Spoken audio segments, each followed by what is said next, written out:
everybody. This is the Who Fat to Play podcast. I am Austin. That is Ryan. My apologies for missing time.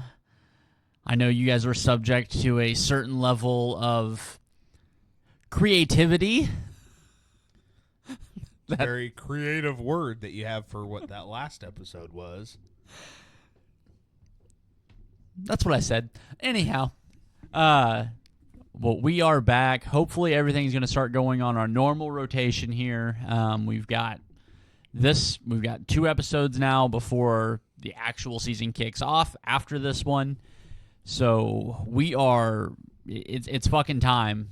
The NFL season's here. It's upon us. We're a week and a half from final cut down days.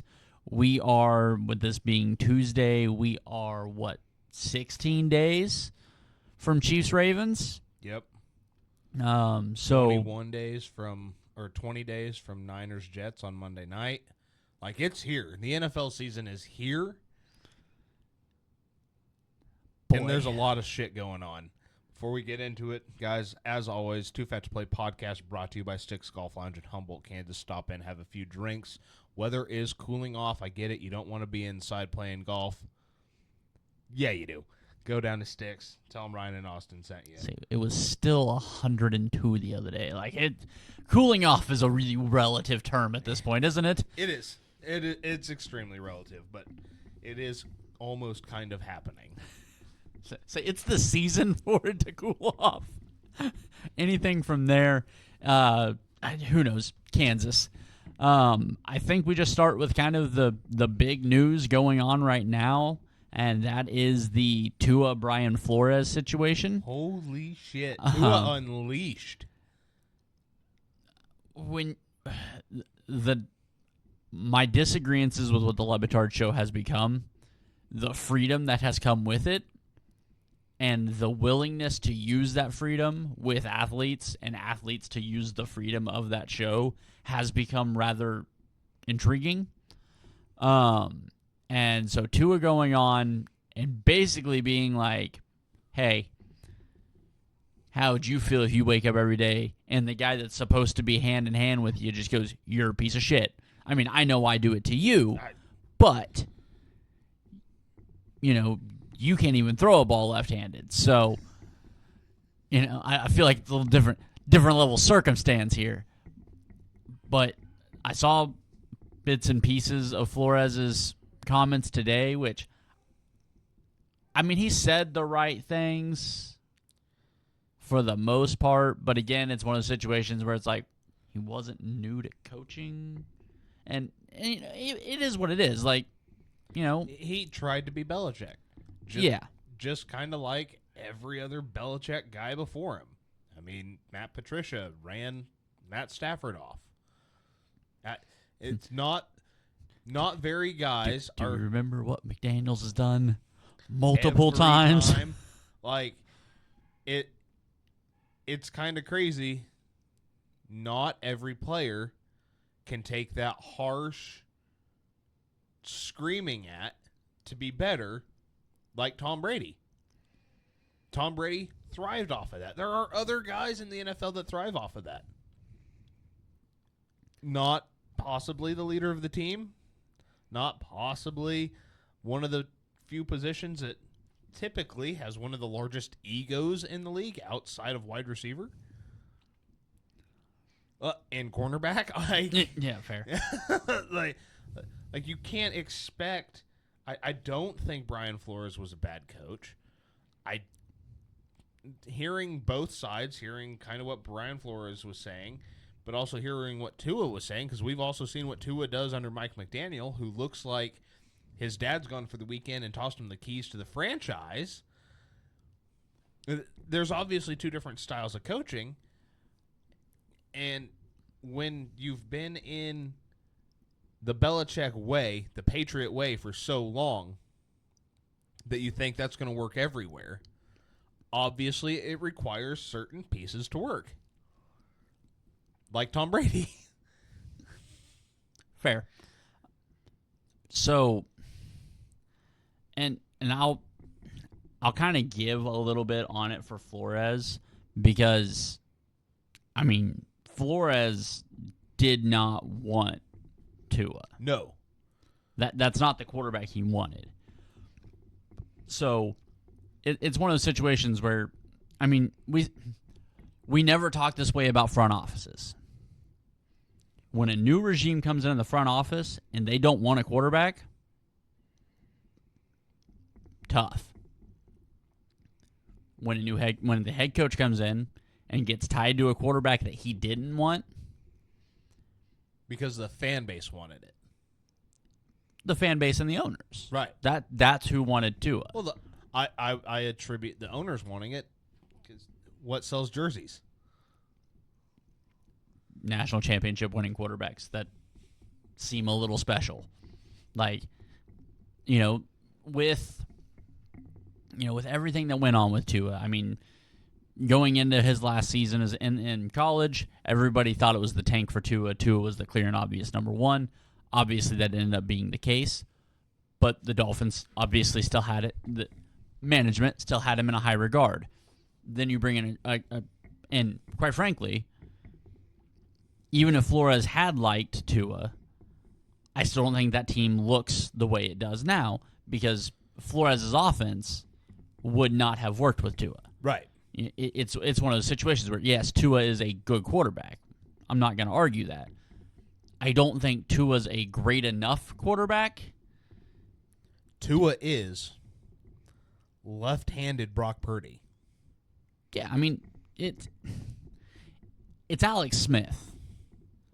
And I hate making that comparison because. But who do you need to run that offense?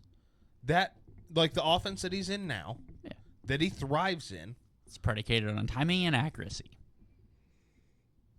You know who was pretty good, at least in the second part of his career? Right. We've established this. At timing and accuracy, Alex Smith. You know who's really good at timing and accuracy right now that doesn't play in Miami? Brock Purdy. Who else? Let's name a couple of other. Derek Carr would have fit so well in that. You can say Mac Jones. Trevor Lawrence, who I dog on constantly. You throw him in that offense where it's just get it to the guy that's open when he's open. Yeah. Nothing special. These nothing special guys need that. I get it's making a case. You can't sit here and tell me that half of these guys are elite when I watch the same tape you do and then tell me that the only reason like a Brock Purdy or a Tua is elite is because of their head coach. Dak's entire career has been based off of timing and accuracy. And there's a lot of times that the accuracy, especially in big moments, doesn't show up. It's so weird to see these quarterbacks be judged differently place by place when outside of Josh Allen, Patrick Mahomes, Lamar Jackson, I would say Joe Burrow if he was on the field ever. I'll throw Justin Herbert out there because we've seen the talent. He's a little bit more Big Ben, I truly believe, with the recklessness. That's fair. But some of those guys are just special talents. You're not finding that on every team. There's going to be 15 middle of the road guys. You can't have 25 guys in the top 5. It's just not going to happen. No. And whenever you have, yes, I believe there's a lot of quarterbacks you can make the case for top 5, but it's not that many. I mean, you're talking Patrick, Josh. I'm still going to throw Joe up there. Lamar, CJ. And it starts getting thin there. Matt Stafford, Jared Goff. I say Matt Stafford, Jared Goff, but I believe both of those guys are probably outside of that top 5 rate. Today. Today. Rodgers is outside of that top 5. God only knows what he's going to look like coming back since they're not playing him in the preseason. There's the top 5 is hard to make. Right. For a reason. That's how it's supposed to be. because not everybody is Tom Brady, Patrick Mahomes, Right. Tyreek Hill. Like, being top 5 at your position should mean something. So this idea that Tua was supposed to be perfect in Brian Flores' scheme. When? What part of this was ever? And also, your head coach routinely pulled the quarterback to put a different one in. Yeah. Routinely. It was all the freaking time. So I do see both sides of it. It's just funny that everything's kind of blowing up now. I thought we were past it. Glad we're not, because it's fun to speculate on. But Brian Flores, at the same time, before he was with Miami, was a really good coach. Yeah, and honestly, I expect him to do good things with that Minnesota defense this year. Like, I like the guy as a defensive coordinator. Like, I do. I don't have an issue with him as a play caller, as a defensive coordinator. And I mean, honestly, if he does well and earns another shot at head coaching, okay, great.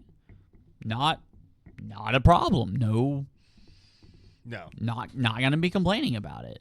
No, I do think, though, if he does get another shot, what Tua has said will resonate, because nobody likes hearing somebody come out publicly and say that you treated me like shit.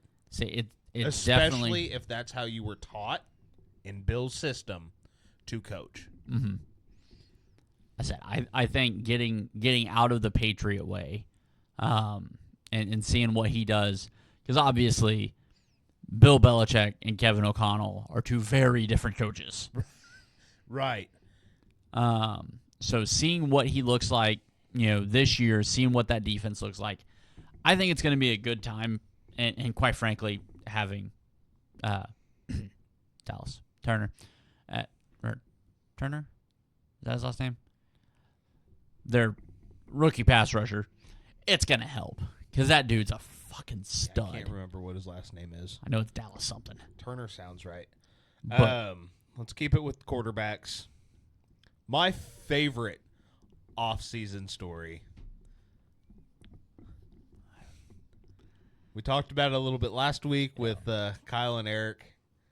Austin's back, so I get to find out what he thinks, and we get a little bit more information, as in 2 preseason games. Steelers quarterback competition, Justin Fields, Russell Wilson. Russell Wilson was coming in to be the starter in Pittsburgh. And for some reason, against Justin Fields, who I was told was dog shit by the NFL media,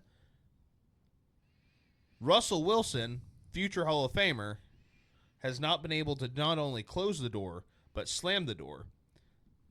He hasn't even been able to, try to. It's opened up this entire room of possibility for Justin Fields to not only come out and start week 1, but be the future starter in Pittsburgh. The Steelers have obviously other issues. They've scored 15 points across 2 preseason games, both quarterbacks. Yeah, I mean, in 8 quarters, that's horrendous against backups. Yeah, in Russ's defense, and I know that might be the last time I ever say that, Fields also hasn't looked good. No, and that's the worst thing about this, is that Justin Fields looks bad. He doesn't look like the Bears Justin Fields that we seen last year, which is so sad, because the Justin Fields we seen last year was at least a middle-of-the-road starter with some sort of offensive line. He goes to Pittsburgh thinking he's got some sort of offensive line, and it somehow got worse. Yeah, I feel for that kid, because obviously, listening last year, I've turned a corner. I kind of like the kid. I mean, don't get me wrong, this all goes to hell in a handbasket. I still get to go back and be like, I called him Bustin' Fields. You did. So I get it. I will absolutely 180 again on this guy if I have to. Like, I am not a proud man, I'm going to Colin Cowherd the fuck out of this with Sam Darnold, okay? I'm not giving up on the guy. Jesus.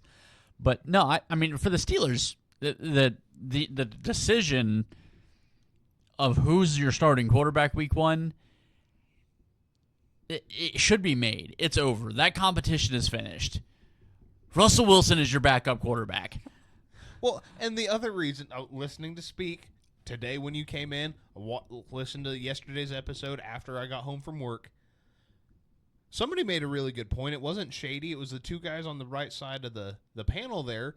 Can't think of their names right now. James Jones, and the other guy. But you need the quarterback that's at least going to get out of the pocket when there's no pocket. Yeah. So when you don't have an offensive line, you should probably start the guy. In New England, if you're listening, you should probably start the guy that has a snowball's fucking chance of running away from somebody. I understand Drake May was a top 5 pick. Oh, my. Listen, I'm not usually up for setting up somebody to be a sacrificial lamb. Joe Milton was a late-round pick. And from reports that I've read, has been more impressive in camp. Probably because Drake May goes, I had a better starting offensive line at North Carolina. I will repeat that. At North Carolina. Not exactly, powerhouse offensive line football. But for what the Steelers have going, no, I think it's Cut and dry. Cut and dry. I mean, signed, sealed, delivered. This shit's over. But it was concerning seeing the wide open wide receiver running down the middle of the field, beat the corner by 4 steps, and he overthrows the fuck out of him. At the same time, that was his one halfway clean pocket. I truly think, call me hopeful, dude was a little scared. He's like, I can't underthrow this. I can't throw a pick here. And launched it. I mean, if you're going to miss that throw, miss it long. Like it's one of those deals where if you're going to miss a wide open guy streaking down the middle of the field. Jimmy Garoppolo in the Super Bowl, that motherfucker. Overthrow it. Do not underthrow that football. At least show us you've got the arm. Yeah. I mean, it was a tight ball. Like it wasn't a duck. It was a decent deep ball. Russell Wilson hits that. But Russell Wilson also 5 years ago he did. And don't get me wrong. In Denver, he still had a pretty deep ball. Sometimes. But like 2 plays later, on the sideline, pocket collapsed, surprisingly. Justin breaks out of a sack, rolls off to his left, and dots his wide receiver on the sideline over a linebacker. Like, it hit the receiver in the face, and it bounced, and he had to reach up and grab it again. It wasn't clean on the receiving. No, but it surprised the fuck out of the receiver, because obviously he hasn't been getting anything in training camp from either quarterback. So just dots him. Feed it 2 feet on the sideline. Gorgeous. You can't put it in better triple coverage. Guess what? That's how you're going to have to try to win games. You're going to get one shot at the deep ball, and guess what? Over the last 4 years, the Steelers, I haven't trusted to hit a deep ball if they could hand the ball to the wide receiver. I feel like maybe you haven't believed in the Steelers quarterback room lately. No. That's weird. Because they had some quarterbacks. I know Mason Rudolph, Kenny Pickett. Oh yeah, they had quarterbacks, not good ones. My bad. Yeah. I was getting that mixed up. My bad. That's on me. That's on me. Kenny Pickett tricked us for 1 year. Like, I don't feel like I was ever tricked by Kenny Pickett, but okay. Like I watched the games and I'm like, do I think he's your quarterback of the future? probably not as much as I want him to be, unless he just continues to build, which we seen happen last year. Started out rough. He started figuring it out, and the Bears gave him less somehow than what the Steelers are giving him, but now he's in a whole new everything. He's in a brand new system. He was brought in to be the backup. He was brought in to, he was going to have a chance to fight for the job, but it was Russ's job.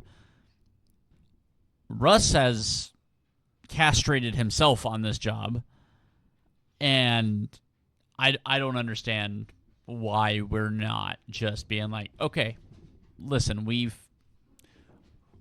seen the Russell Wilson experiment over the last 3 years. It's been bad.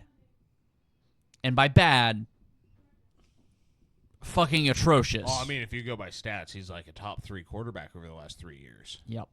Yeah, he is. I know we don't like putting wins with quarterbacks. What the fuck has he won? Oh, no, I'm on the same boat. Why are we even...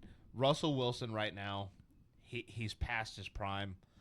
God damn it, was it so fun to watch him during his prime. I hated every minute of it being in the NFC West. You've seen it the last 2 years in Seattle where it was like, okay, don't let Russ cook because it's bad. Keep him out of the kitchen. Yeah. And 2 more years in Denver, and you pissed off Sean Payton. I mean, just fuck. He shipped your ass out for fucking chewed on Skittles. I mean, nothing. Yeah. He shipped your ass out and said, we'll eat the cap. The Broncos were like, let's handcuff ourselves to a wall with a stake wrapped around our neck in a lion cage as long as he's not with us. Right. And, and admittedly, like, I mean, it's the same move. We were like, I don't know how they do it, but they have to do it. Yes. They did it. They made the right move. And use this as a transition because Bo Nix is out here throwing dimes. Bo Nix in a Sean Payton system. It's not the marriage that I thought. Well, because I just assumed it was the Broncos, so it was going to go poorly. Admittedly, maybe some AFC West cynicism here. I just wasn't a huge fan of Bo Nix, and here I am fucking chewing on crow, it looks like. See, I like Bo Nix as a college quarterback. I thought he was fun, he was exciting. I fully anticipate some growing pains. Oh yes. At a large level, like, I mean, I think the Broncos ceiling is like 4 or 5 wins here. I expect a significant amount of growing pains. But what Bo has been able to accomplish is more than any other quarterback than John Elway ever drafted. Already. It's been 2 preseason games. I mean, he started 2 games, so I feel like that's a win. Yeah, I don't know. With like I said, I wasn't expecting, granted, their quarterback situation. Pretty sure we all knew Jarrett Stidham wasn't going to be the starting quarterback. Right. Zach Wilson. I thought Zach had just as much of a chance as Bo. I did think Zach was going to start the season, and I also did kind of feel like Zach could thrive in Sean Payton's system. But also seeing is it Zach? Yeah, it is Zach. Sorry. I was thinking for some reason that Seahawks backup, last year's backup, was still... Oh, Drew? Yeah, for some reason I had pictures of Drew Lock in my head. He's a Giant? Yeah, yes, he is a Giant, and he should be starting for the Giants, and that's all that needs to be said about that. But yeah, I really thought that Zach Wilson in Sean Payton's system would not revive his career. If Zach was going to have a chance. Yes. I feel like either Sean Payton or I realize he came from a Shanahan system, but a more set Shanahan system. Minnesota, San Francisco, Miami. yeah, the offensive side of the system. Yeah. Which is so dumb. Correct. But, I thought if he was going to have a chance, granted, Sean Payton showed me nothing last year to make me go, okay, it was Drew Brees. That's where you found success, was you had one of the best throwers of the football of all time to get you into a position to look good. Okay. Because Russell Wilson, again, had a good statistical season, but it never felt like they were doing anything. Even when they were scoring, they were moving the ball. It never felt like you were. It didn't feel like the playbook was out there. Like they had dumbed it down to the point of. It felt like he goes, none of you guys are going to be here. This rebuild is going to hurt and it's going to be long. I'm not giving you anything. We're not working with anything. We're starting over at the basics. If you can't leave on the ball, then I don't even want you to look at the next play. It felt like he took it back to elementary football, which, honest to God, probably what the Broncos needed. And they got rid of just about every piece of talent they could to try and recoup something because they're so strapped by this contract. Yeah. It'll be another 3 years before they can actually pay a free agent. They're going to have to build in the draft. It's 3 years of nothingness.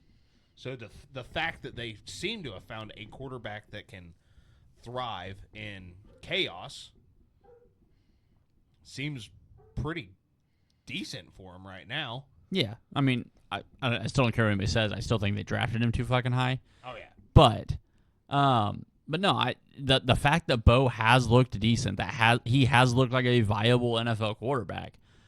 I mean, good for him, good for them. I think it's an odd turn that I think that they've gone, and knowing what Denver has and knowing the issues around Denver, I'm interested to see how it's handled. Because I mean, Denver is they're a proud fan base, like that right. They've got some history behind that team. So I'm interested to see what it looks like as they mold into what could very well be the Bo Nix era of Broncos. Because I mean, the kids, he's looked efficient, and we haven't seen efficiency in a Broncos uniform in a long time. God, before Peyton. I mean, Peyton wasn't even efficient. I would say Peyton's first year. Okay. His 5,050 year. I would say they have not seen efficiency at the quarterback position since the year they lost the Super Bowl. But while we're there, let's stay in the AFC West and visit another quarterback situation. I pretty firmly believed that with Pierce coming back to the Raiders, I thought that was O'Connell's job. I was like, Gardner Minshew is Gardner Minshew.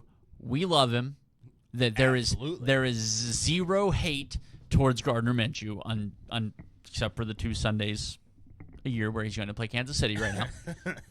And like I love that guy. He is one of my favorite NFL players of all time. And it has absolutely nothing to do with anything he's ever done on the football field. Right.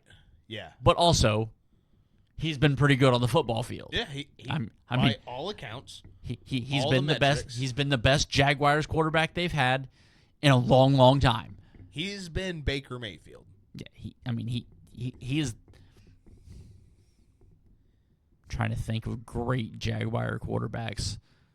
I'm trying to think of good Jaguar quarterbacks. David Garrard.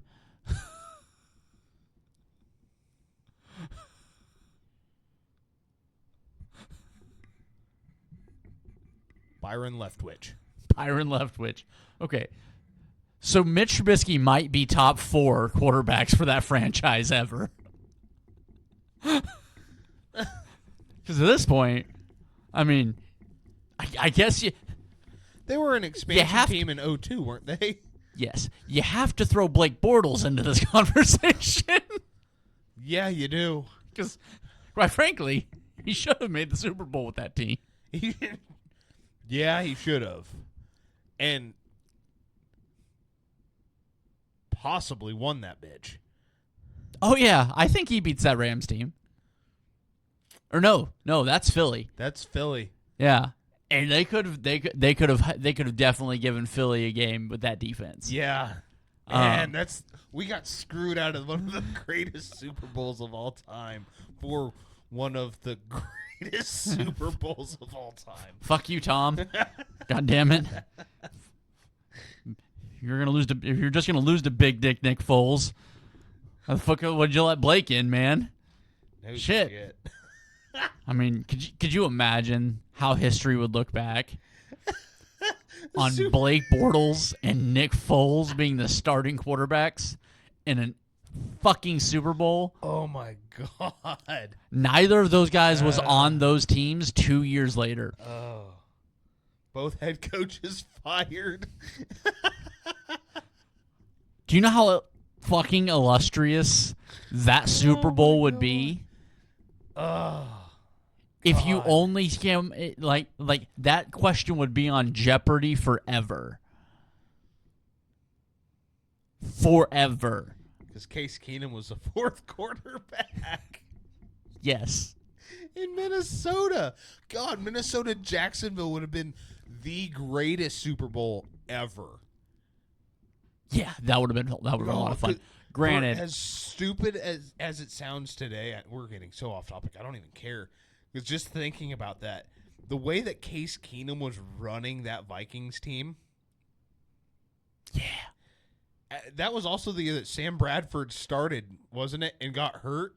I think so. They were actually like 8-2 or some shit. And they're like, maybe we should trade for somebody else. And because then Case Keenum got paid. Yeah. I don't even think he's on a roster right now. I'm pretty sure he's not. I think the only quarterback from that entire Final Four that's still on a roster is Carson Wentz. He's in Kansas City as the backup on his 4th team. No, it was Kirk Cousins got hurt, not Sam Bradford. That would have been. Was Cousins there? Yeah, because that was post RG3. I think. No, you're right. Kirk Cousins was in Washington because they didn't want to pay Case, so they paid Kurt. Yeah, that's right. Yeah, because it was Case because after they were like, well, Case Keenum didn't get us the Super Bowl. Kirk Cousins is going to get us there. Never got close again. God damn it! Best quarterback in Vikings history. Easy. You're right, not Dante Culpepper. Dante Culpepper. I mean, there's some quarterbacks there that deserve. Fuck. But fuck me. Anyhow, back to the fucking Raiders. That's where this started. Oh my I God. don't know how we end up on Super Bowl fucking whatever that was. Oh shit. And Philly. Yeah. Jesus. This podcast is a goddamn problem for me.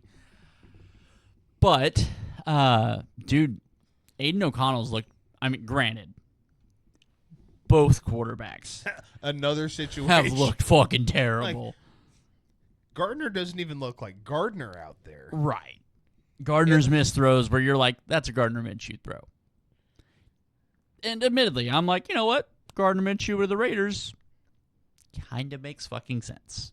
It does. The party, the Minshew mania, they're so polar opposites from each other that it just meets a back around on the back end. Yeah. I mean, don't get me wrong. He is the hangover version of Las Vegas that they don't want you to see? So, we're from the Midwest, right? Oh boy. Well, okay. We live in the Midwest. So I will give you your Cali credit because it saves you a little bit here. Not, 3 hours from here, from the quaint little town that we call home, there is a place that thrives in the summertime from shows and attractions. I mean, hold on. They don't even serve alcohol there, and Gardner wouldn't stand for that. But you're telling me, like, if we're like, because Jimmy G is Vegas. Dayton porn star. Oh my God. Gardner Minshew is Branson, Missouri. Oh my God. Like, he's pretty close, he thinks. But it's still not quite right. No. I'll yeah, because there's a Ripley's right down on the... All right. Okay. You win. He wants to be Vegas. He wants to be that attraction. And in some ways, he's still a pretty big attraction. He's got some things going on for him. But he's got the Ripley's Museum, not Bally's. All right. Hey, but there's a couple of Andy's frozen custards. He's not doing bad. Oh, Jesus Christ. We've gotten sidetracked off the Raiders quarterback situation twice now. Focus. Realize the last one was me. But with what, like when Gardner got there, I was like, okay, that's going to be a guy that's going to push Aiden O'Connell. But I felt like Aiden O'Connell kind of had the sign-off from Devontae. I mean, after watching receiver, I'm not sure what that really means. Because if there's a guy that got a bad feel off of receiver, I feel like Devontae's that guy. But I was like, okay, obviously that's Pierce's guy. That's Devontae's guy. I mean, good for them for going ahead and being like, no, that dude's not fucking good at the moment. But I just don't. I'm shocked that Aiden O'Connell has looked this bad. Yeah, from what we've seen last year, transitioning into this year, it doesn't even feel like a sophomore slump. It feels like we were just straight up lied to. He captured the momentum of the change and everything that went with it. And I mean, we've seen it. We've seen it with multiple teams recently. You fire your head coach, there's a boost, and you play above your means. And it seemed like the Raiders kind of ran that through the end of the season, and now we're like, oh, yeah, that's why Aiden O'Connell was drafted low. That makes sense. And you know, I hope Gardner has a good run with Oakland, or God, I still do that with Vegas. But again, I don't think that team's really going anywhere either. The defense is going to be fun to watch. It's going to be an interesting defense having fucking Christian Wilkins and Max Crosby lined up on the defensive line together. But I still don't think that team's going to do a whole lot. Granted, that team might beat the Chiefs again this year in some stupid fashion where your quarterback doesn't complete a pass after the second quarter. But it is a very, for me, that has to be one of the more troubling quarterback situations because, yeah, when they signed him, it was, well, Gardner's going to come in and compete for the job. Right. But we all really kind of figured that was Aiden's job. So I don't know. That's an interesting conundrum for me. And I still don't know how to feel about that quarterback situation playing out the way it has, as bad as it's looked. Yeah, and I'm hoping that it's just the preseason and maybe they're trying some things out. Maybe they're adding some wrinkles into the playbook that they weren't quite ready for. Obviously, Gardner hasn't been there as long as Aiden, so he should be able to pick up on that faster. I don't know. It doesn't look pretty. Obviously, I'm rooting for Gardner Minshew because I like seeing him out on the football field, but Aiden O'Connell should have had this job locked up week 16 of last year. The way he looked, the way he came out and played after they benched Jimmy, and Jimmy got hurt and they benched him. I don't remember which one it was, but it was a combination of the two. I guess it was Devontae Adams telling them, if he ever throws me a ball again, I'm leaving, which also goes to show you that any trade rumors of Devontae to the Niners aren't happening ever because he doesn't like running across the middle of the field. I hadn't even heard the rumors. Yeah, it was about 3 weeks ago. Oh, okay. Yeah. Okay. Yeah. I just laughed it off, especially after hearing everything that, Jimmy's ball placement. I'm like, oh, that's a Shanahan offense. You don't want to get hit in the Shanahan offense. You don't want to block in the Shanahan offense. You're not getting the ball. So, luckily, you didn't get traded because you wouldn't like it very much. Look good red. Touch on this real quick. Is the hype around Caleb Williams just hype right now, or are we seeing something special in Cincinnati, Chicago? Caleb Williams is a special athlete. He has special abilities to do special things on a football field. He can do things that most humans can't. He can do things that most NFL starting quarterbacks can't. And he can do them at a very high level. And I believe when you talk about the ability to do things with the football, the ability to do things on a football field, if you want to compare somebody to Mahomes, he's probably the closest. Caleb Williams as a... I'm just going to take this back to exactly how I now analyzed him for the draft.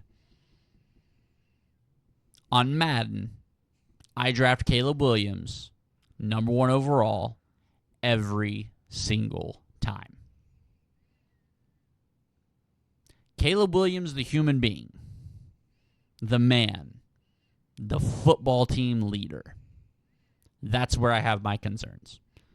Caleb Williams looked like he was poised to win back-to-back Heismans. He came out like a ball of fire. There was nobody really close come week 6 of the college football season last year. Caleb Williams didn't go to the ceremony for the Heisman. When the pressure ramps up, when the NFL season gets 12 weeks in, that's the Caleb Williams that I don't know about. That's the reason I don't have Caleb Williams being high on the list.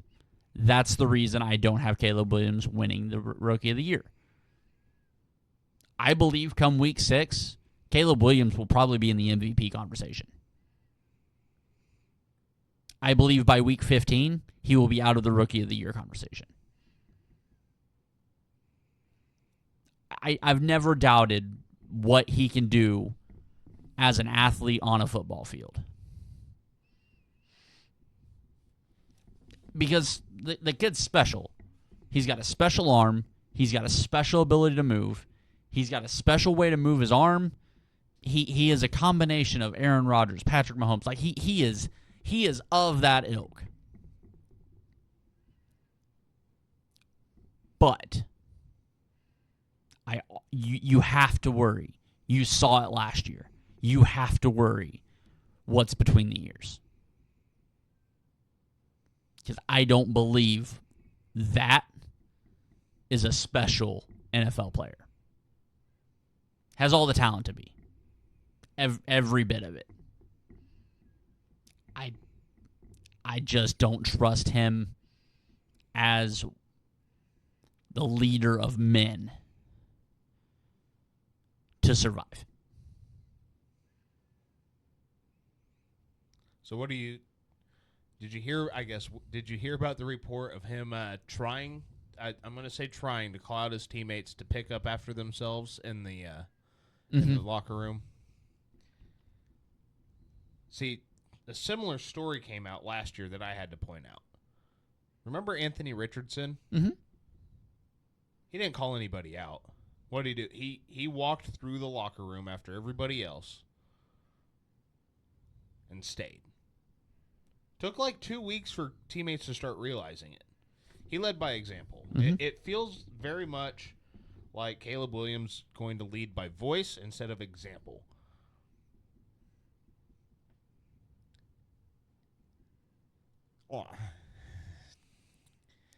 What I'm seeing on the football field this preseason is absolutely incredible. But I do not see how this translates to Super Bowl wins. This feels very much... I feel like I've seen this before with a quarterback. I can't put my finger on it. I feel like we've seen this before, and it just ends in disappointment. Where the leadership that you're hoping to get, like you don't hear those stories of like Anthony Richardson or Caleb Williams trying to get people to be adults with like Patrick Mahomes and Josh Allen because they lead in other ways. You see Patrick Mahomes on the sideline ripping Travis Kelce up one side and down the other, and they're in each other's face. They're fierce competitors. They want to win. I guess the only place I've really ever seen something like that is Trevor Lawrence. No fire. All the talent, it's just football. Yeah. There's no drive until the game gets into the last 2 minutes, in which case they finally decide, maybe I should turn it on. I'd also like to see how it happens when the game's at full speed. And you've got the number one pass rushers coming after you. Mm-hmm. I want to see it at full speed. Say for me, my biggest worry for Caleb Williams, like if everything goes, if it would go sideways to the point where I believe it has the ability to go, he's Achilles Smith. That's where I could see this going. Football talent, out of the world. Talent to move, to make change, to move mountains. I just don't trust Caleb with it. I really don't. Again, the football player, like I said, on Madden, 11 out of 10 times, I draft him. I don't think I'd have taken him to number one. I would have taken Jaden Daniels over him if I was the Bears. Oh, I mean, honestly, if I was the Bears, I would have traded out of the spot. But we beat that horse. That horse died. We turned it into ground beef. We built a new horse out of the ground beef, and then we beat it again. Like that's over. But I don't believe Caleb Williams. If I'm sitting at number one, I wouldn't have drafted him. Because I do not trust, especially being forced to start year one. Being in a situation where you don't have a mentor in front of you, where you don't have somebody to learn behind, somebody that you don't get to study off of, to watch day in and day out, I wouldn't have taken him. Yeah, I mean, he's going to make plays that you will oogle at and for months on end. He may have a fucking 6-week highlight package that rivals some guys' seasons. Breaking news. Fire breaks out in the guest room at the Cowboys training camp home at River Ridge Residence Inn. No injuries reported. Scary situation. Very scary situation. Glad everybody got out okay. That's terrifying. Let's go ahead and California. I want to talk about this real quick. The fuck is your quarterback doing throwing behind the back? And what the fuck is Travis Kelce out here saying, I ran the wrong fucking route? I don't know what's more terrifying. That he runs the wrong route and your quarter's like, fuck you, I'm going to throw it behind my back at you. I get it, it's preseason. You could just do shit like that. Oh, and he called him out for sounding like... He's got the voice thing, you know? He's got the voice thing, you know? Well, you see, the thing is, it's not that big of a deal. NBA players go behind their back several times a game.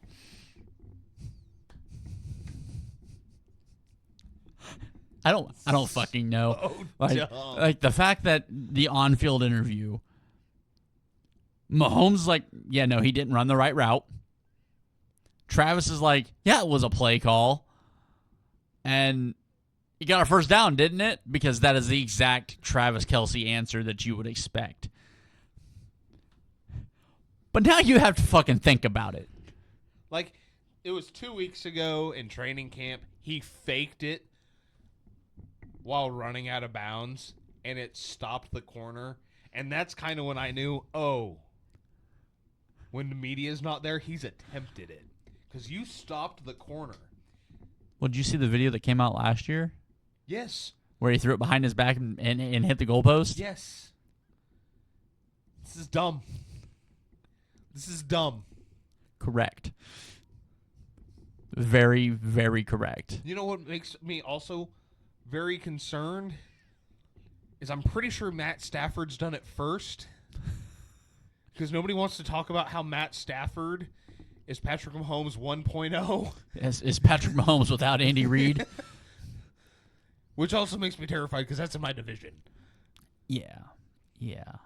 So dumb. It was also on the so bright fucking side. cool. Like, I get that notification, and call me the other 31 teams in the NFL, okay? Yes, I get a little bit tired of hearing about the Chiefs and Patrick Mahomes. I also live in the fucking epicenter of that shit. So if you're outside of the Kansas area, Kansas, Missouri, Iowa, fucking Nebraska, like... It's called the Kingdom. Fuck off. Like, if you're outside of that, I'm so sick of it. Fuck you. Okay, shut up. To be exact, it's the Red Kingdom. Like, just shut your whore mouth, especially if you're a Patriots fan. Which, guess what? I know you weren't a Patriots fan until the 4th Super Bowl, so shut the fuck up about the Chiefs fans. Okay? I don't want to hear a goddamn thing. Try being a Niner fan that's watched 2 of those 3 Super Bowls these motherfuckers have won against your fucking team. Okay? I catch strays for just waking up in the morning. All right? But... same time, I'm sitting in the basement. I am watching TV on my awesome football screens that I have set up and ready to go for the season this year, unlike last year. And I look at my phone. Mind you, it's preseason. I don't feel like watching all the preseason games. I'm catching in on highlights and stuff like that. You know, doing a little bit of fantasy research. Patrick Mahomes completes incredible behind the back pass to Travis Kelce for a first down. Click to watch video. Lock phone, set phone face down, and wonder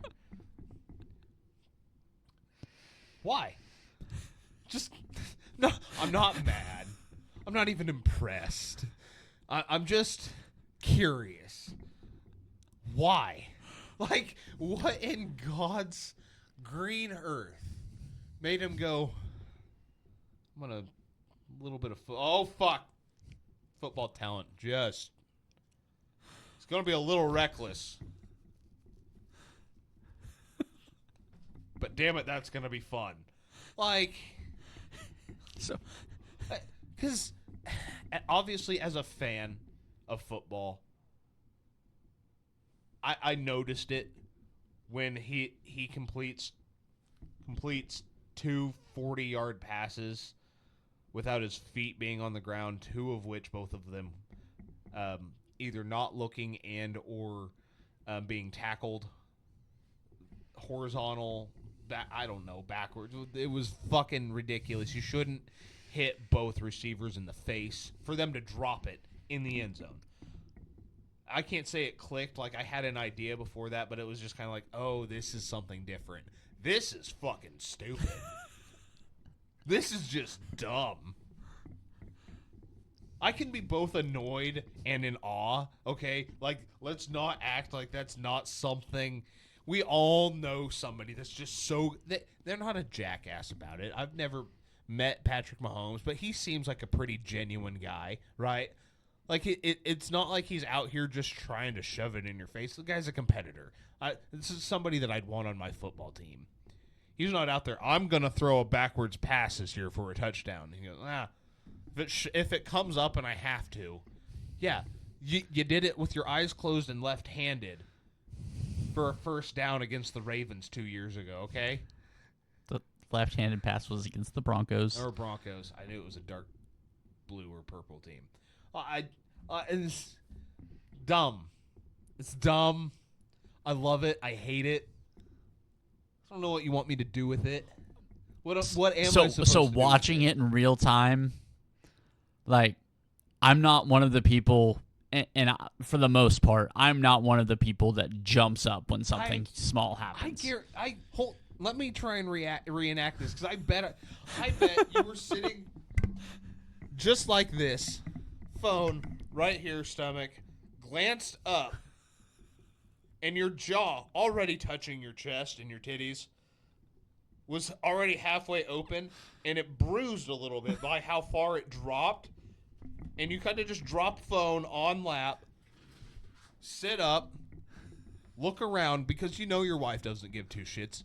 Your daughter is, I'm assuming, I think she was asleep? taking a nap. Either asleep or watching Bluey.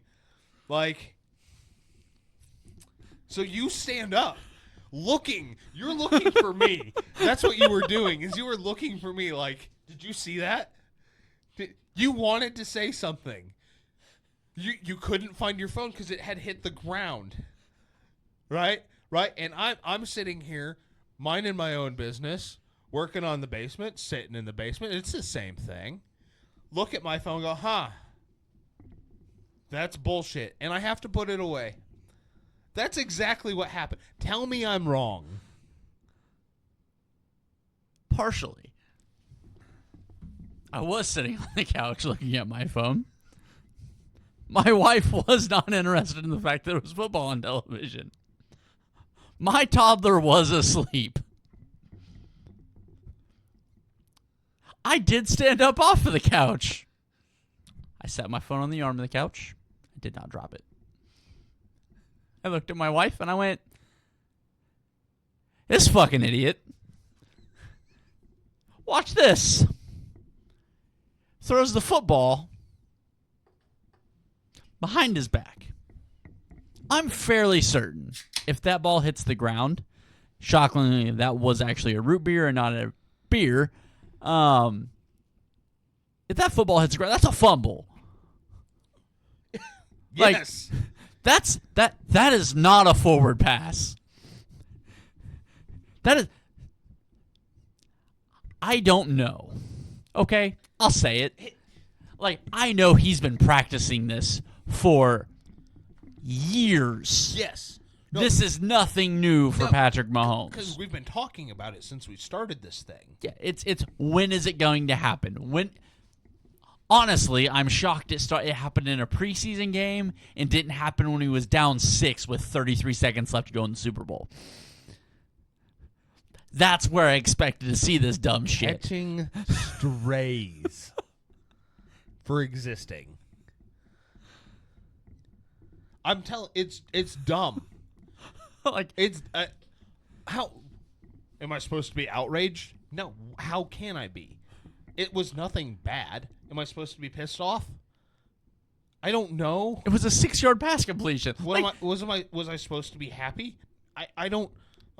Just stand there and look at it. Okay, like, if you're a fan of football, I get it. You might be a Raiders fan and you hate the Chiefs. At some points, though, you have to go, holy shit. I remember the first Russell Wilson moonball I ever watched. I thought it was going out of the fucking stadium in Seattle. I thought the link, it wasn't ever coming back. And then it dropped. How many times have you watched me stand there with my mouth open and go, this is dumb? How do you defend against that?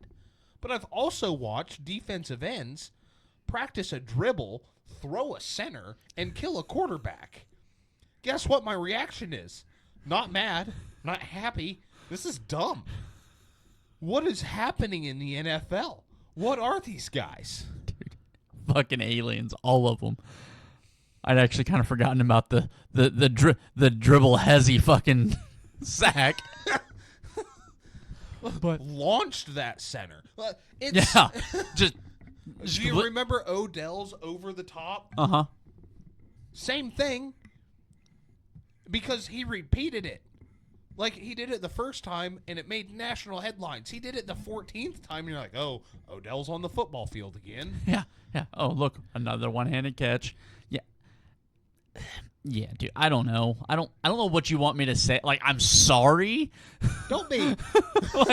like I appreciate it, but don't be. I just wanted to let you know, I think it's fucking stupid. I loved it. I hated it. I name it. That's what it is. Am I surprised? No.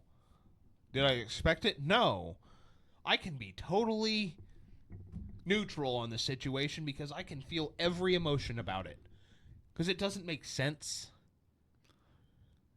So not to interrupt your tirade here. I just thought about this, and this just feels like something as somebody that hates your fucking offense because you have 737 play calls in the exact same formation. It's the same thing. Correct. Do you realize Patrick Mahomes can run a triple option and be the only one moving in the direction of the football? Yes. And I'm fucking here for it. Like, God, I love this. Yeah, I get it. I have 7 guys that do what your one does. It's different. It is different. But it's also the same thing because you call it better than anybody. When you see Juszczyk go in motion, you're like, no, no. They're not going to hit. Why is George lined up at left tackle? It's going to be a post. Watch. And I'll be like, I know it's a post. Yeah, because the play call doesn't make any fucking sense. And sure as shit, Christian McCaffrey's hitting George Kittle over the hash mark for 42 yards. And Christian McCaffrey's on the sideline. It's the same fucking thing. Like, I get it. I watch my offense, too, and go, that's not even creative. That's cheating. It's dumb. It's dumb. I'm not impressed, but I'm also not impressed. So that's what I hate about your offense is I I'll watch some guy go in motion and it's like, yeah, they're going to the third string left tackle for a 13-yard gain on an out route here. Yep, there it is. I don't fucking know. Like it was obviously before the playoffs because I had to watch that in my basement. Thank God I did because superstition's a bitch, right? I was sitting there watching a game over at your place last year. It's like 2nd and 4, and you go, Kyle Juszczyk right up the middle. I was like, and how can you tell? And you go, George Kittle's in, Trent Williams, and I don't know who the other 2 wide receivers are. I was like, all right, that's pretty fair assessment. He goes, yeah, but they're going to fake a jet sweep. Sure as fuck. Ronnie Bell fakes a jet sweep, and Juszczyk right up the middle. Christian McCaffrey didn't even move. Didn't have to. What was the point of moving? Defense was going that way. Juszczyk was going that way. I was pissed off because I called the play and then proceeded to call the next one. I hate your offense for that reason because it's so damn predictable for me. That's because how you play Madden. That's exactly how you play Madden. Exactly. Because I'm going to do everything that makes you think I'm doing this, and then I'm going to do this, and it's not going to make sense. Play actions aren't play actions. Like they're just plays. Yeah. Fucking. I don't fucking know, man. I'm gonna be really sad in 15 years when I have to watch the ghost of Sam Darnold play quarterback for Kansas City.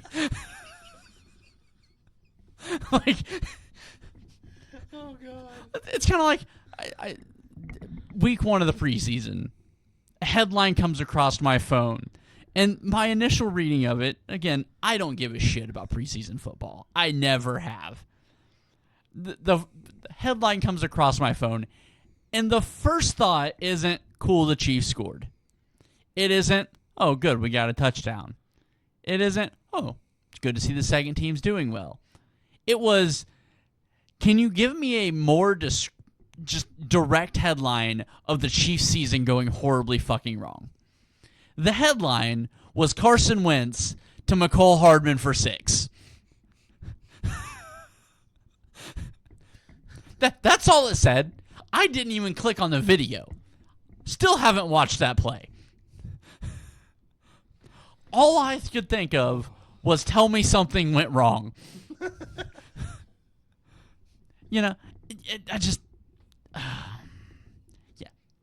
Yeah, Patrick Mahomes, he's a hairy wizard, okay? That's what he is. I don't know what you want from me. Oh, God. He's Patrick goddamn Mahomes. He is Patrick LeVon Mahomes the second. It was so dumb. All right. We got a couple more topics here. Two I want to hit on real quick, and then we do have a little bit longer one that will require some discussion. First one, Tyreek running his mouth, but not wanting to run 100 meters. Have you noticed that it's a 50-yard race? Because he knows he's quicker than Noah Lyles. But as soon as you get into 100-meter, Noah Lyles is just going to, I don't know, come around him on the big end. So we all know what Tyreek is, right? Yeah. A mutant. He isn't... Well, yes, but aliens. We've established this. They're all fucking aliens.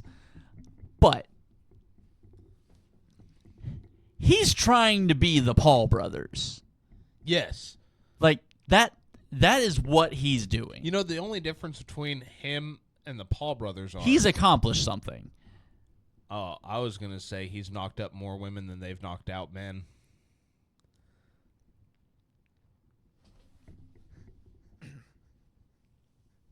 I'm not going to say what you know what? For the sake of anything decent, what just ran through my mind is going to stay there, at least until these mics are off. Anyhow, oh, that took a dark fucking turn. That took a very not good dark turn. Oh, what? That he's knocked out the same amount? No. No, I'm not diving into it. Even if you guess it, I'm gonna say that shit was on you. Oh man. So, but no, he's an internet troll. Like, yes, he's also one of the fastest people in known, galactic space. Listen to what he said about Mahomes. Listen to what he said about Kansas City. Listen to what he said about anybody fast. He knows it's going to get clicks. He knows it's going to get likes, and he knows it's going to get played. And he'll never hold up to his end of the bargain. But again, if Lyles would, for some dumbass reason, agree to a 50-yard race, right? Yeah, Hill's probably going to beat him. That's kind of Tyreek's entire forte. And, I mean, I know he had COVID, but look at the way Noah ran the 100. He's not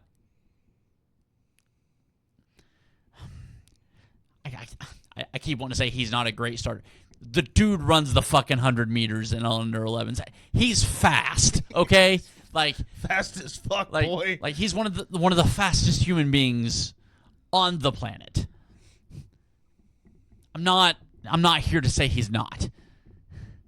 But yeah, no, if I'm Tyreek, I'm also not racing that motherfucker in 100 meters, 100 yards. Doesn't fucking matter. I'm not doing it because I'm going to lose, okay? This is like challenging you to a fucking eating competition. It's a bad fucking idea for me. Strays. Stray. The only thing that was stray about that was the third cheeseburger you just grabbed. Fuck. But, no, like... God damn. But yeah, I mean, this is what Tyreek's become. It's what his entire show's about. It's what his entire podcast is about. It's become a large part of his personality between making challenges or comments about somebody and knocking up random women. It's his entire world at this point. Like, all he does is get on the internet, talk shit, run 3.5-second 100-yard dashes, and get women pregnant. That is the life of Tyreek Hill. Like, it's touchdowns, bullshit comments, and pussy. Sounds like a pretty great life, but like that's what he is. Like it's kind of like all the comments with him being being voted number 1 in the NFL. We all know that list doesn't mean shit. It is that is the worst compilation of egos that the NFL can possibly do, and it's fucking amazing every year. Oh God, if I have to watch Patrick Mahomes count to 4 this season after going back to back, I will lose my fucking mind. Oh my God! Oh, I know what I'm putting on my bingo card for this year. All right, CeeDee Lamb posted a picture of Venom. Sorry, Tobey Maguire's Venom on Instagram. Not sure exactly what he's referencing. If he's trying to be a villain or an anti-hero, or if he really just liked Spider-Man 3. Okay, so I haven't seen this. I don't have any idea what the fuck you're talking about. Oh, you haven't? I haven't. So are we talking like Tobey Maguire's Spider-Man Venom suit, yeah, or Venom that got scared of the loud noises? Hold on. Oh my God! Really, you're gonna do this to me right now? You're gonna do this shit right now. I mean, it was like the movie poster of Tobey Maguire putting on the Venom Spider-Man. Okay. So this is like a good guy gone bad situation. Like is CD out here going when good girls go bad?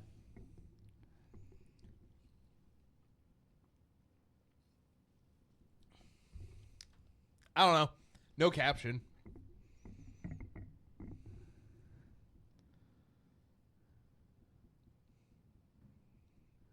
So I don't know if he's trying to say that they're making him out to be the villain, or that he is the villain.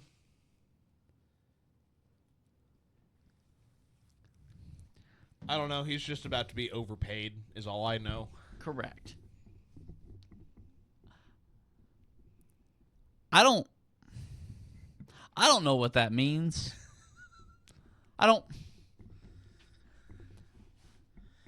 I've watched that movie a lot. Way too many times. I love that movie. But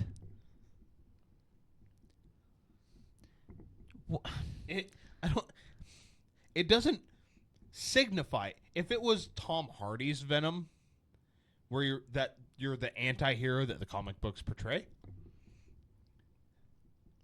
But Tobey Maguire, maybe I'm reading too far into this, but at the same time it just doesn't make sense. Looking at it on the surface. Because Tobey Maguire's Venom was just cocky. That's all he was. He wasn't even he wasn't a bad guy. He wasn't an anti-hero. He wasn't an anti-villain. He was just cocky Spider-Man. That had no morals. Realize the redundancy there, but he was cocky Spider-Man. That's all he was. It was nerd. That fucking Freaky Friday with a jock. It was cocky goddamn Spider-Man. It's dumb. I'm guessing that means it's fucking Tuesday. I don't know, man. What? Am I missing something? I've got to be missing. What am I missing? Yeah, if you know what we're missing, please let us know. Last topic of the night, trouble brewing in San Francisco. Brock Purdy went 2 of 11 for 14 yards in his preseason debut. The offensive line looked like they were the backups for the Steelers, and none of his wide receivers, because I've never seen it. I don't know if you've seen the video or not, but on the third drive of the game, after Brock had been hit 5 times, Brock rolls to the right, and he's pointing very angrily with his left hand.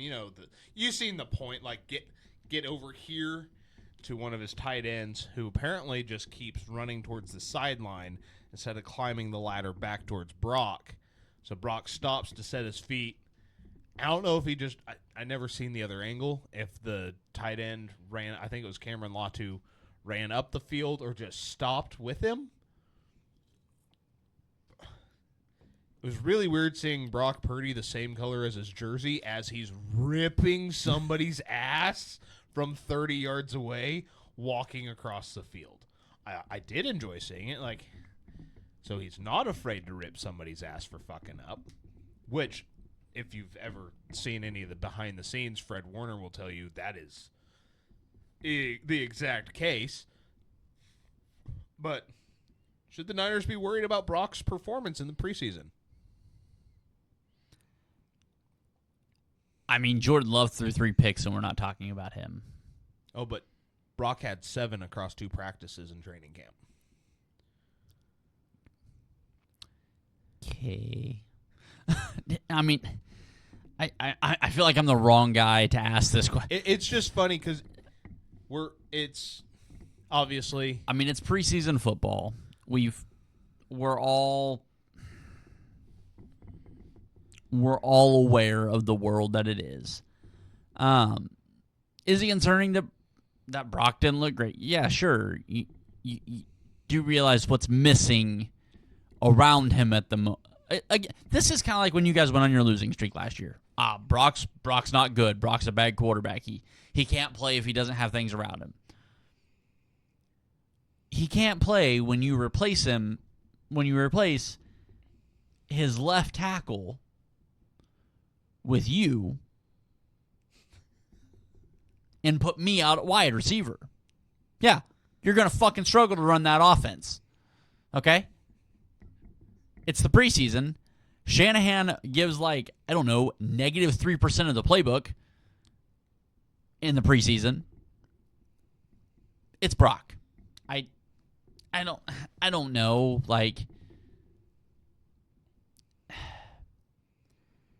Again, I'm the wrong guy to ask this question too, because I have stood on Brock longer than most. I saw what I needed to see long before a lot of people did, long before the media hated the guy, long before you loved the guy. I was like, Brock Purdy's got what you need to be a winning quarterback.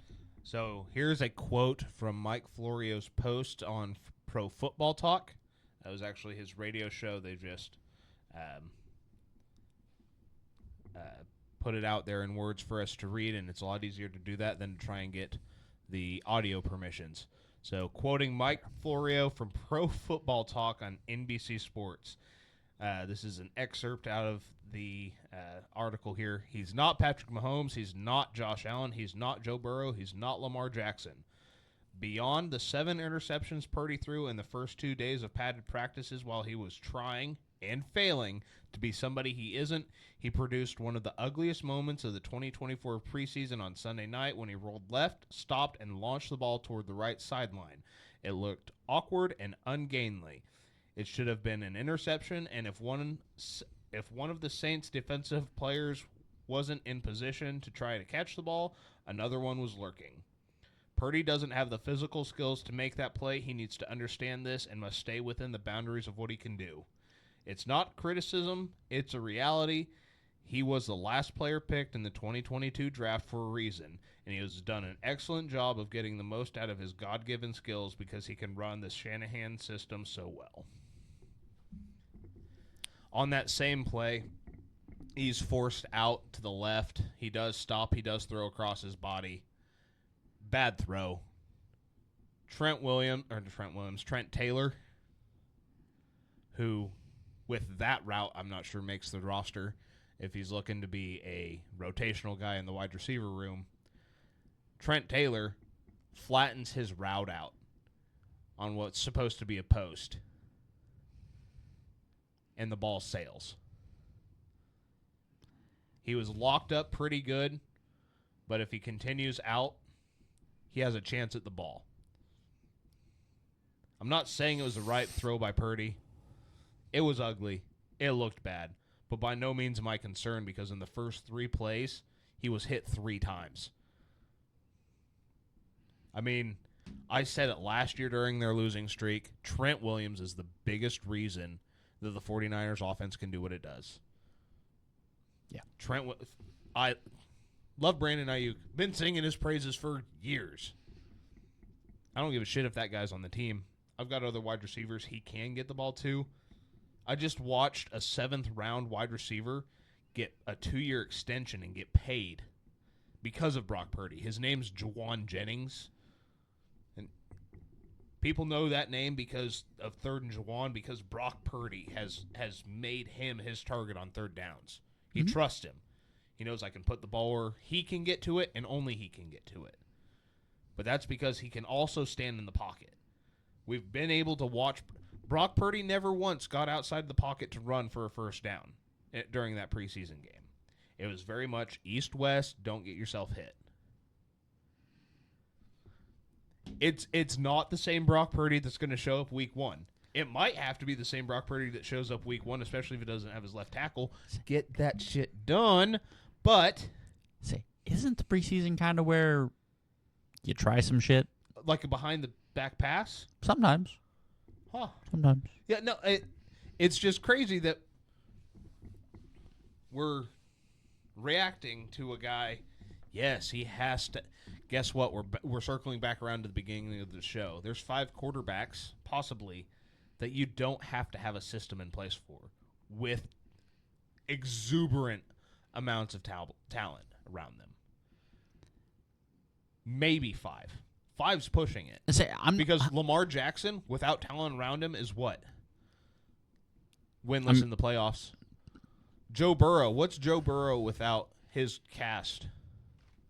We've never seen it. We've seen his cast without him, and Jake Browning looked pretty good for a while last year. We do know what Patrick Mahomes is without elite wide receivers and an elite running game. Super Bowl champion. Yeah, but again, that's with Andy Reid at head coach.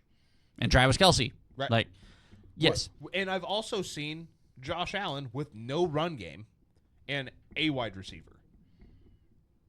Mm-hmm.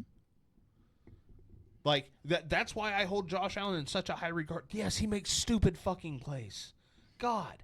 So does Joe. So does Lamar. So does Patrick. They make stupid fucking plays. There's one Patrick Mahomes. I get that. You get that. Everybody seems to get that. But it also sounds like if you don't have Patrick Mahomes, you need to find a different quarterback. Unless his name is Dak Prescott, in which case he's got the star on the side of his helmet. He needs $80 million. No, they're the same guy.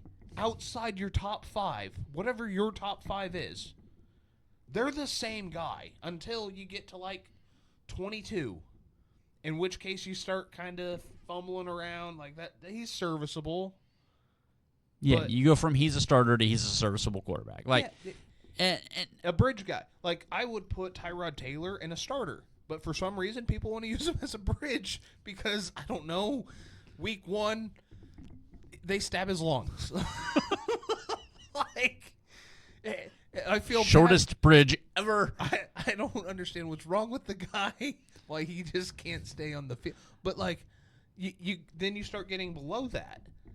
Like, your jump from Baker Mayfield, who a lot of people have high on that list, to the bottom of that list.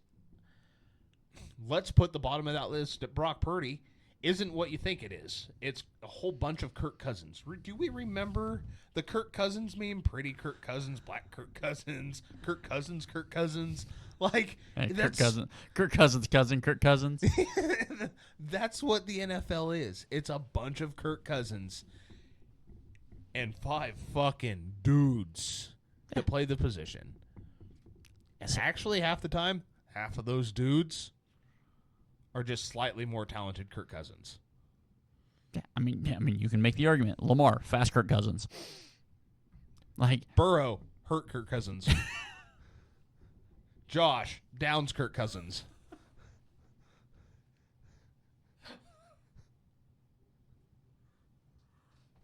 so many issues. So many. But I watched that game and I was heavily concerned. I seen what my offensive line looked like without Trent Williams. I will say, Dominic Pooney out there Jayhawk.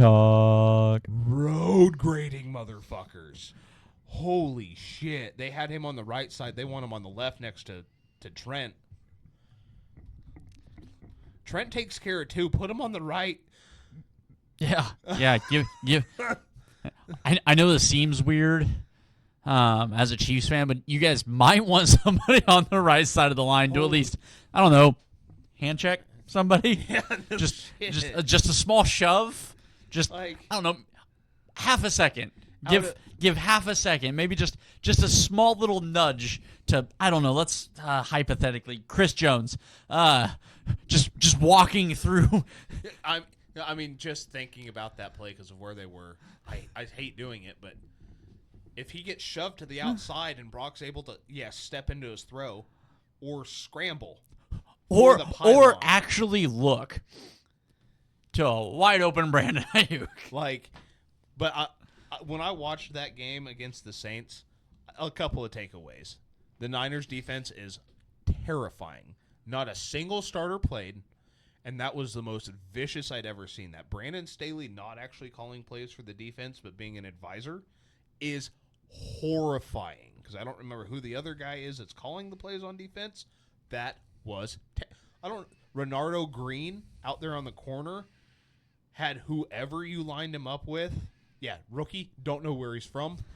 I learned his name Sunday night. Okay, you know me, I'm typically all over my roster. Half these guys I'm out there going, who's that? Oh, he's good. I like him. Like, they got a couple of corners on the outside that are killing. Jair Brown was in there making.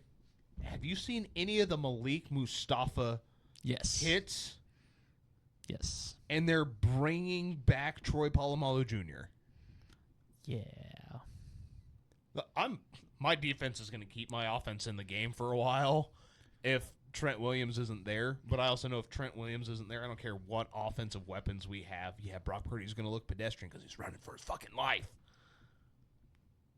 It's so weird. Once that left side seems to get locked up, the other 4 positions go, oh, I know what I'm doing now. Yeah. Unless it's the last player of your fucking offense in the Super Bowl, and all you have to do is just nudge a big guy. I mean, he was a big guy. He just, like, not even off balance, just let him know that you've seen him. Can't get caught on that again. The preseason sucks because the media wants to make mountains out of anthills when that's just not the case. Yeah. I've hated my preseason for a little different reason. That's because we've already established that I may or may not have been wrong on George Karlaftis. Felix has also looked pretty good off the edge. And if you remember last year, I was pretty adamant that wasn't going to be the case.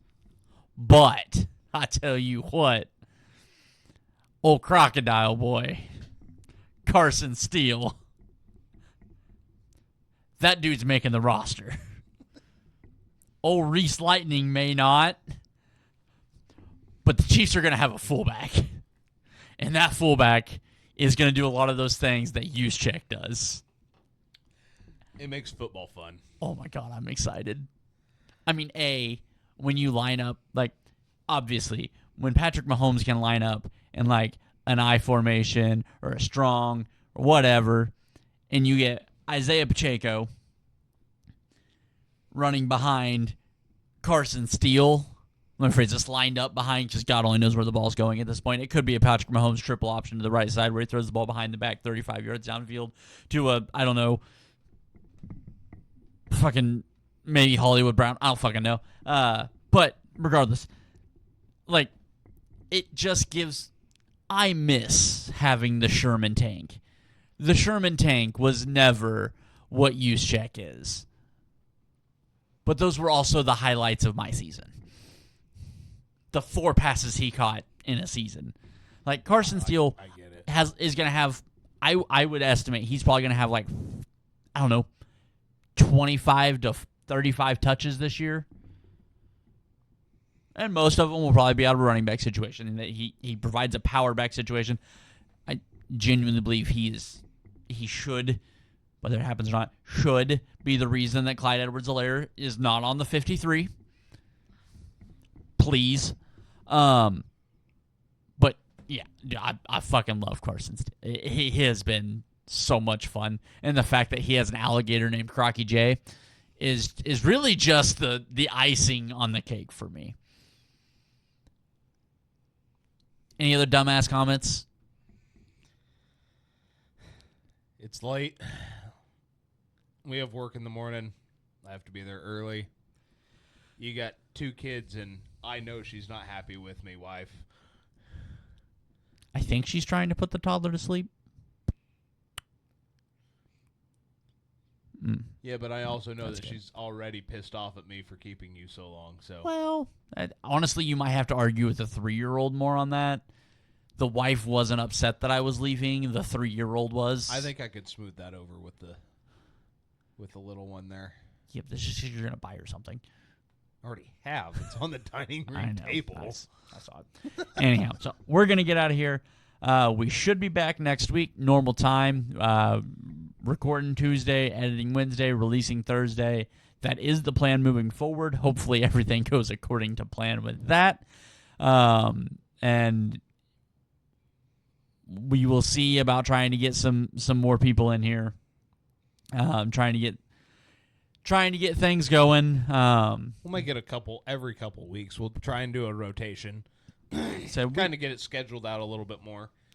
Give you guys a heads up. That way there's just not 2 other fat guys sitting in. Yeah, when all of a sudden the primary voice on the podcast is gone and there's just 2 other people here. But now we hope you guys enjoyed what that was, and hopefully we can do a little bit more of that moving forwards. But we're going to get out of here, so you guys have a good week. Enjoy week 3. I hate that there's I love that there's a bye week between the preseason and the regular season. It's necessary, but it's also like the week between it's like Pro Bowl weekend. Yes. I fucking hate it. It's the worst goddamn week of my life. It's so goddamn long. Yeah. Especially knowing that Thursday night there's going to be a football game. Now, especially with your team playing in it. Like, yeah. And it sucked. I wish both of our teams played on Sunday so that we could use Thursday as a good springboard into the season instead of just hitting it like a wall. Cause I wish the Chiefs could use it as a springboard into the season too, but no, they get fucking Lamar Jackson and Derrick Henry. Oh, I'm gonna try and snap the other ACL on Aaron Rodgers. So it was his Achilles. And that boy has the chance to do the funniest shit in the whole goddamn world. Just saying. We're going to get out of here. We love you guys. Welcome back to regular season. Too Fat to Play. I am Austin. That is Ryan.